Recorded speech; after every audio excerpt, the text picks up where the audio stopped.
So living in a go big or go home society, it's really easy for runners to fall into these traps that they think are making them faster, stronger runners that are actually a detriment to their running that they just don't realize. Now I'm making this video, guys, because as a coach, these are things that are very frustrating to me that I see over and over and over again, but that I know that we need to talk about, because it's not that someone's not wanting to do the work, it's actually the opposite. Oftentimes, they are the overachiever. And when we think about people who are runners, and specifically those who are training for a big event, like a half marathon, marathon perhaps, and have a time goal, that is typically the personality that we see. They think that doing more is better, when that's very often not the case when it comes down to running. So I'm going to talk about some of these things that I've seen very often. So these are my top ones. Listen in as we talk about, just because you can do this in running doesn't mean you should. So number one, I see this a lot, and that is running faster than what's called for on your plan. This is probably the most that I see, and that's running easy runs too fast. Now, if you watch other videos of mine, you know that I am all about 80% of your training should be done at an easy pace. This is absolutely the number one way to get faster at running, is by mostly running slow. If you guys need sources, I can give you plenty over and over and over again that's been shown scientifically that this is the best way to train. Somewhere close to 80%, guys. A little give or take, right? It doesn't need to be perfect. So the problem is, if you're going beyond what the pace ranges are being shown for you, you're actually putting yourself in a risky place of injuring yourself. Running your easy runs way too fast, or running the majority of your running, faster than prescribed, you're setting yourself up for injury. You're setting yourself up for burnout as well, because it's just going to be really, really difficult on yourself.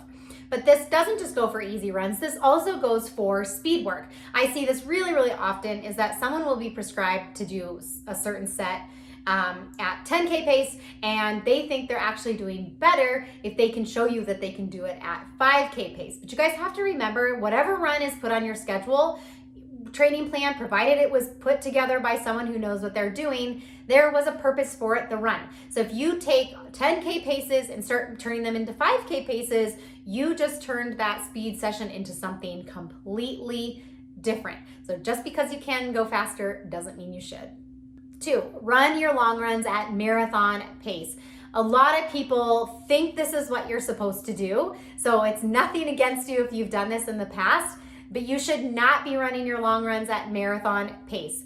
Almost everyone should be running their long runs at an easy pace, unless you are getting up more towards that advanced experienced level, and then at which point you're probably working with a coach by then anyway, or you should at least be following some principles of some very good coaches, so that you're putting any of that marathon pace that you're actually doing in your long run into practice the appropriate way.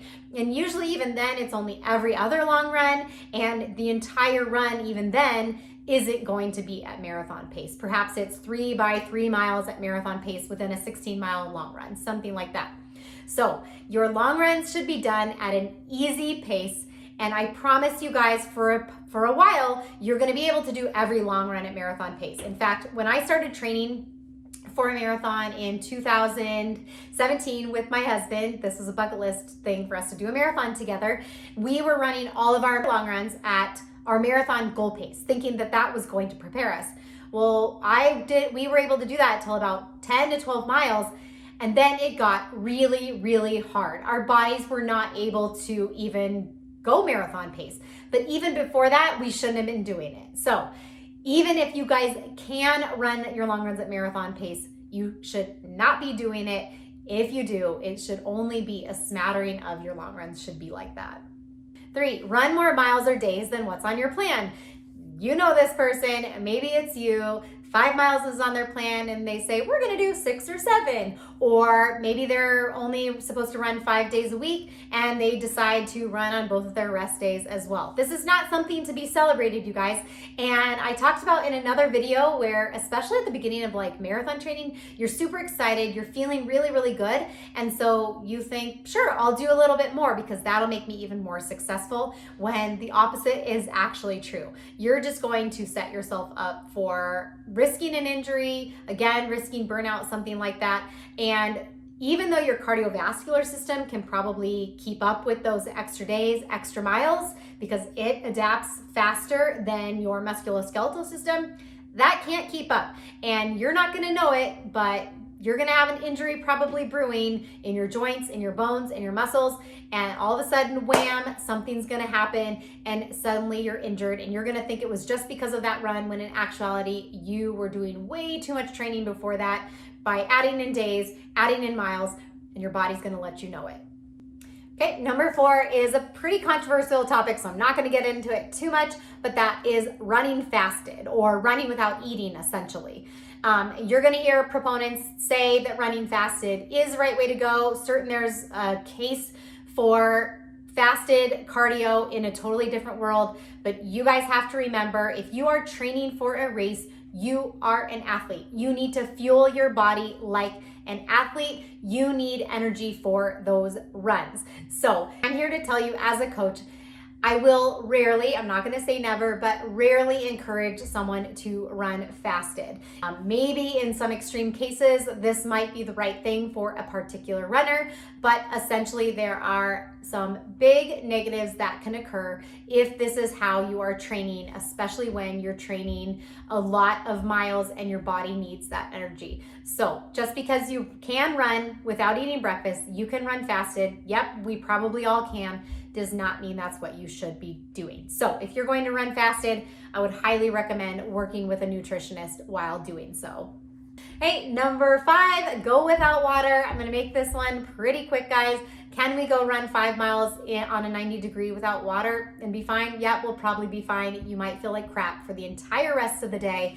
But I'm gonna quote one of my absolute favorite runners and humans, Tommy Rivers Puzey. Going without water doesn't make you tough, it makes you stupid.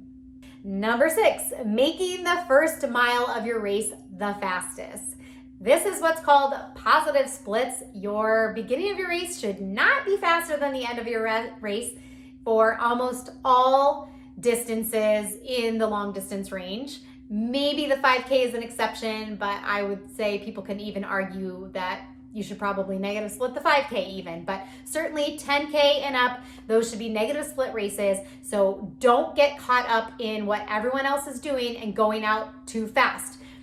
Yes, absolutely, you can run really, really fast in the beginning of the race. Obviously, your body is going from no fatigue at all, and the end of the race, you're gonna be really, really fatigued. So a lot of people think, well, I'm gonna bank time, I'm gonna go really fast at the beginning. This is absolutely one, guys, that just because you can do it, you should not be doing it. You should be following an approach to your race that allows you to conserve energy and actually ease into your race instead of putting all of your energy out in the very beginning to where you are hitting the wall super hard in your race and not able to push through it. That's the last thing you want to happen. Hey, number 7 is increasing your mileage more than 10%. Now, the 10% rule is somewhat arbitrary. 10% is a nice round number, right? Maybe it's better to do 8%. Maybe it's better to do 13%. But essentially, it's really important to kind of keep that 10% number in your brain and not to stray too far from it. There are definitely exceptions. On the very low end of mileage, you can usually increase more. The very high end of the mileage, 10% is actually too much. But for most of us in those middle ranges of miles, having that 10% rule in your mind is really, really important. And yes, your body can very likely withstand more than 10% for a while. And then at some point, your body's going to break down and it's not going to be working properly anymore. So don't be making these huge increases far beyond 10%, or it's going to come back to bite you. And this isn't just week to week, guys, but this is also training cycle to training cycle. Meaning if this training cycle you did 45 miles a week as like your peak week mileage for this marathon training cycle, don't suddenly go up to 70 in the next one. That's not gonna put you in a good position to be successful. And you're absolutely doing way too much to your body in those situations. And guys, yes, there's always gonna be exceptions to the rule. For most of us, trying to stick around that 10% rule is the best thing that you can be doing. So guys, those are my favorite ones. I would love for you to finish that sentence starter. Just because you can doesn't mean you should blank. And if you guys are having a really hard time making heads or tails of your training and listening to these just has your mind boggled about how you're actually supposed to approach training properly, I would love to have a conversation with you to see if coaching one-to-one would be something that would be good for you. So I'm gonna put my link in case you want to reach out and have a conversation with me to see if we would be a good fit working together. And if you guys just have a training question, pop it below. I'm always happy to answer, and I'll catch you guys in the next one.